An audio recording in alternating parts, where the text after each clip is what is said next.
यहाँहरु सबैलाई नमस्कार छ। मङ्सिर कृष्ण चतुर्दशीलाई बाला चतुर्दशीका रूपबाट लिइन्छ। वास्तवमा वर्ष दिनभरिका कृष्ण पक्षका चतुर्दशीलाई शिवरात्रिका रूपमा अथवा भगवान शिवजीको अवतारको रूपमा भगवान शिवजीको आराधना गर्ने पर्वका रूपमा लिइन्छ। त्यसमध्येमा पनि विशेष गरेर मङ्सिर कृष्ण चतुर्दशी जो बाला चतुर्दशी हो, यो चतुर्दशीलाई शिवजीको पर्वका रूपमा अथवा शिवजीको शिवलिङ्ग, शिव मन्दिर र नदीका किनारहरूमा भएका विशेष शिवालयहरूमा शतबीज छर्ने पर्वका रूपमा यसलाई मानिएको छ। यहाँहरू विश्वदर्शन युट्युब च्यानलबाट हामीलाई प्रत्यक्ष रूपमा निहालिरहनु भएको छ। विश्वदर्शन युट्युब च्यानललाई सब्स्क्राइब गर्नुभएको छैन, यहाँले सब्स्क्राइब गरिदिन अनुरोध गर्छु। नयाँ नयाँ भिडियो, जानकारीमूलक सूचनाहरू र धर्म संस्कार संस्कृतिको जगेर्ना गर्ने उद्देश्यले विश्वदर्शन टेलिभिजनबाट तपाईहरुका साथमा हामी निरन्तर छौं। आज भने मैले 2078 सालको मङ्सिर 17 गते परेको बाला चतुर्दशी विशेष लिएर तपाईहरुको साथमा उपस्थित छु। भिडियो अत्यन्तै महत्त्वपूर्ण छ। शतबीजमा के बिउहरू छर्नुपर्छ र यसको पौराणिक कथा कस्तो छ र शास्त्रीय आधार के छ, यस विषयमा प्रश्न पार्नेछु। भिडियो अन्तिमसम्म हेर्नुहोला। मैले अघि नै निवेदन गरिसकेको छु, प्रत्येक महिनाको कृष्ण पक्षको चतुर्दशी यो शिवरात्रि हो अथवा शिवको पर्व हो। यतातिर भनौँ भने महाशिवरात्रि भनिन्छ। फाल्गुन कृष्ण चतुर्दशी अथवा फाल्गुन महिनामा पर्ने जो महाशिवरात्रि हो, यसलाई हामी महाशिवरात्रिका रूपमा परिचित छौँ। शिवलिङ्ग ज्योतिर्लिङ्गको रूपमा उत्पन्न भएर सारा जगतलाई र ब्रह्मा र विष्णुलाई रक्षा गरेको प्रमाण शिव महापुराणका आधारमा पाइन्छ। यही अवसर पारेर महाशिवरात्रि र शिवरात्रिको महत्त्व वर्णन छ। समादरणीय श्रद्धालु भक्तजन, जसरी हाम्रा पर्वहरूमा हामीले शरदकालको नवरात्रि, आश्विन शुक्ल पक्षको प्रतिपदादेखि नवमी तिथिलाई नवरात्रिका रूपमा जान्दछौँ। त्यही तरिकाले माघ शुक्ल पक्षको प्रतिपदादेखि नवमीसम्मलाई अर्को नवरात्रि मान्नुपर्छ। फेरि चैत्र महिनाको शुक्ल पक्षको प्रतिपदादेखि नवमीसम्मलाई यो रामनवमी लगायतको यो अर्को नवरात्रि र फेरि असारमा शुक्ल पक्षको प्रतिपदादेखि नवमीसम्मको यो तिथिलाई असारका 4 नवरात्रि मानिन्छ। त्यही तरिकाले यी दुई नवरात्रिहरू असारको र माघको नवरात्रिहरू गौण छन्, लुप्त छन्, हामीले प्रचलनमा ल्याएका छैनौँ। यतातिर आश्विनको नवरात्रि र चैत्र मासको नवरात्रिलाई व्यापक रूपमा मनाए जस्तरी प्रत्येक महिनाका कृष्ण पक्षका चतुर्दशीलाई शिवरात्रिका रूपमा मान्नुपर्छ। यिनलाई हामीले गौण मानेका छौँ। तर महाशिवरात्रि भनेर फाल्गुन कृष्ण चतुर्दशीलाई महाशिवरात्रिका रूपमा लिन्छौँ। त्यसकारणले मैले यो जोड्न चाहेको कुरा कहाँनिर हो भने मङ्सिर कृष्ण पक्षको चतुर्दशी तिथि भगवान शिवजीको प्रिय तिथि हो। यसै दिनमा हामीले नदीका किनारमा अथवा शिवालयमा अथवा विभिन्न त्यस किसिमका धार्मिक, पर्यटकीय र धार्मिक, सांस्कृतिक, पौराणिक, ऐतिहासिक महत्त्वका क्षेत्रमा गएर बिउहरू, शतबीजहरू हामीले छर्नुपर्छ। धान, जौ, गहुँ, मकै, त्यही तरिकाले तिल अनि त्यसमा कागुन लगायतका चिजहरू। एक किसिमले शतबीज भन्नाले 100 प्रकारका बिउहरू र सप्तबीज भन्नाले 7 प्रकारका बिउहरूका रूपमा यसलाई उम्रिने जग्गामा छर्ने हाम्रो वैदिक परम्परा हो। यहाँहरूलाई निवेदन गरौँ, शतबीज भन्नाले यो शतबीजमा विभिन्न प्रकारका फुलहरू जस्तो सयपत्री फुलहरू मिसाउन सकिन्छ।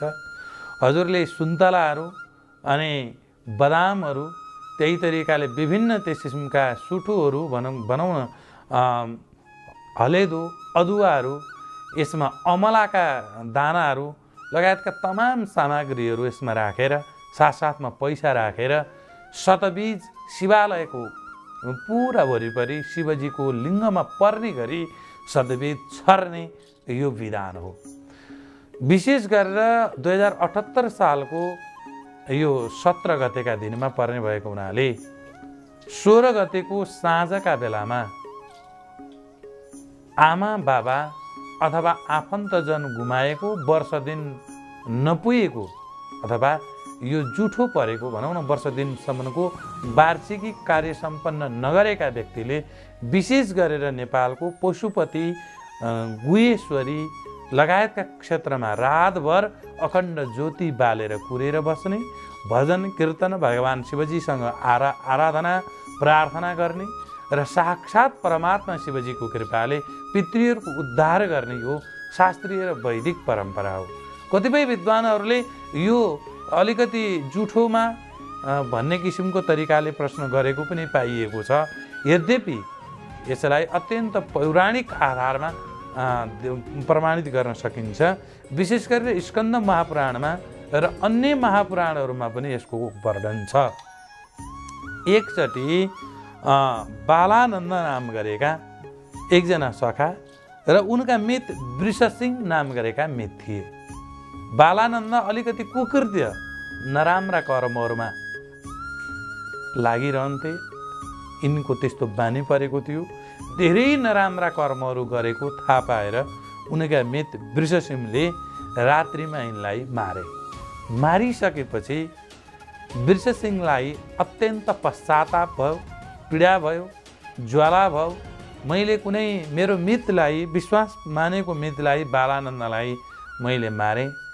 यो पाप मैले कसरी पोख्ने, कहाँ गएर धुने, यसको पापले म नरक जाने भएँ, हाम्रो वंश त्यस किसिमको सत्यानाश हुने भयो भनेर उनले पीर मानिसकेर भगवान शिवजीसँग प्रार्थना गर्दा रात्रिकालमा भगवान शिवजीले प्रत्यक्ष दर्शन दिनुभयो वृषसिंहलाई र भन्नुभयो, तिमीले बालानन्द नाम गरेका मितको उद्धारका लागि वर्ष दिनभित्रमा तिमीले मेरो शिवालय क्षेत्रमा, विशेष गरेर मार्गशीर्षको कृष्ण पक्ष, मङ्सिर कृष्ण पक्षको चतुर्दशीका दिनमा मेरो क्षेत्रमा पर्ने गरी, मेरो शरीरमा पर्ने गरी, मेरो मूर्ति र लिङ्गमा पर्ने गरी शतबीजहरू तिमीले छर्नु, जागराम बस्नु, अखण्ड बत्ती बाल्नु र उनका नाममा यो पुण्य समर्पित गरिदिनु गऱ्यौ भने तिनको, ती प्रेतको, ती तिम्रा सखाको, बालानन्दको अवश्य मुक्ति मिल्नेछ र तिमीलाई पनि त्यो पापबाट मुक्ति मिल्नेछ भनेर परमात्मा स्वयंले वृषसिंह नाम गरेका बालानन्दका मितलाई बताइदिनु भयो। त्यसपछि ती वृषसिंह नाम गरेका व्यक्तित्वले आफ्नो परमात्मा शिवजीको आदेश प्राप्त गरिसकेपछि गएर शिवालयका क्षेत्रमा चतुर्दशीको पूर्व त्रयोदशीको सन्ध्यामा नै, मानौ अहिले 17 गते बाला चतुर्दशी छ, 16 गतेको साँझमा नै गएर रातभरि बत्ती, अखण्ड बत्ती बाल्नुभयो र त्यो बत्तीलाई 4 बजे अथवा 5 बजे बिहानै शुभ मुहुर्तमा स्नान आदि कर्म गरेर नदीमा लिएर गएर प्रवाहित गरिदिनु भयो। त्यसपछि भजन कीर्तन, नाच गान बजान सहित शतबीजहरू अघि मैले भनिसकेको छु, ती शतबीजहरू उम्रिने ठाउँमा लिएर गएर त्यस किसिमको तरिकाले प्रवाहित गरेर छरेर प्रत्येक दाना दानाले पितृमुक्तिको काम गर्ने भएको हुनाले पनि उहाँले त्यो गराउनुभयो र पश्चातमा भगवान स्वयं शिवजीका धाममा बालानन्द नाम गरेका ती व्यक्तित्व मुक्ति भएका कारणले तिनै बालानन्दको मुक्ति गरेको, पितृ उद्धार गरेको कारणले गर्दा यो चतुर्दशीको नाम बाला चतुर्दशी रहेको हो। सज्जन, यो कुरा शास्त्रीय प्रमाण हो र पौराणिक प्रमाण हो। त्यसकारणले गर्दा यो बाला चतुर्दशीलाई हामी भव्य, सभ्य र त्यस किसिमको तरिकाले मर्यादित रूपमा मनाउनुपर्छ। विशेष गरेर देवघाट लगायतका घुमारी घाट, अनाथ आमा आश्रम निर्माण भएको घुमारी घाटमा त्यही तरिकाले घुइँचो लागेको छ। अहिले भक्तहरू धेरै पुगिसक्नु भएको छ। यतातिर पशुपतिनाथ र शिवालयहरूका क्षेत्रमा गएर यो शतबीज अवश्य छर्नुपर्छ। र यही पर्वलाई लिएर यहाँहरूलाई निवेदन गरौँ, अत्रिकी पत्नी अनुसुया नाम गरेकी थिइन्। यिनी अत्यन्तै पतिव्रता थिइन्। ब्रह्मा विष्णु महेश्वरले यिनलाई केही गर्न नसकेपछि, यिनको सतीत्व डगाउन नसकेपछि ब्राह्मणको वेश बनाएर योगीको वेशमा गएर भिक्षा मागे। अत्रि ऋषि स्नान गर्न जानुभएको थियो नदीका किनारमा।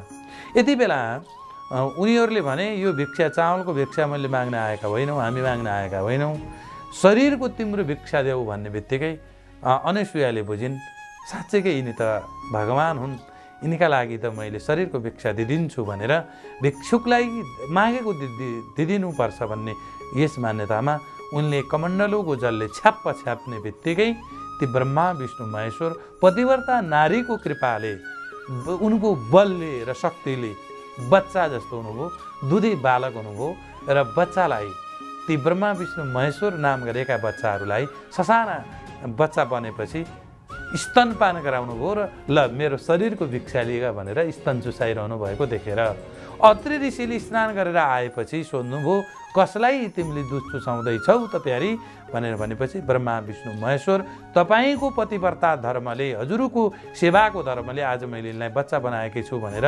यही कृष्ण चतुर्दशी, मङ्सिर कृष्ण चतुर्दशीमा नै बच्चा ब्रह्मा विष्णु महेश्वर बनेको यो तिथिले बाला चतुर्दशी, भगवान् ब्रह्मा विष्णु महेश्वर बालकको रूपमा आएको नाताले पनि यो तिथिलाई बाला चतुर्दशीका रूपबाट लिइन्छ। सज्जन, निवेदन गरौँ, भजन कीर्तन मनन शिवजीको ध्यान र उनैको कृपा प्राप्त गर्नका लागि र पितृ उद्धारका लागि बाला चतुर्दशी अत्यन्तै महत्त्वपूर्ण छ। यहाँहरूले शास्त्रीय प्रमाणका आधारमा यो कथालाई बुझिसक्नु भएको छ र पशुपति लगायतका अन्य क्षेत्रहरूमा यो परम दिनमा यो बाला चतुर्दशी विशिष्ट दिन हो, एउटा पर्व हो, उत्सव हो र यसको लागि शतबीज छरेर हामीले सम्पूर्ण पितृहरूको उद्धार र भगवान् शिवजीको सेवा गर्नुपर्छ।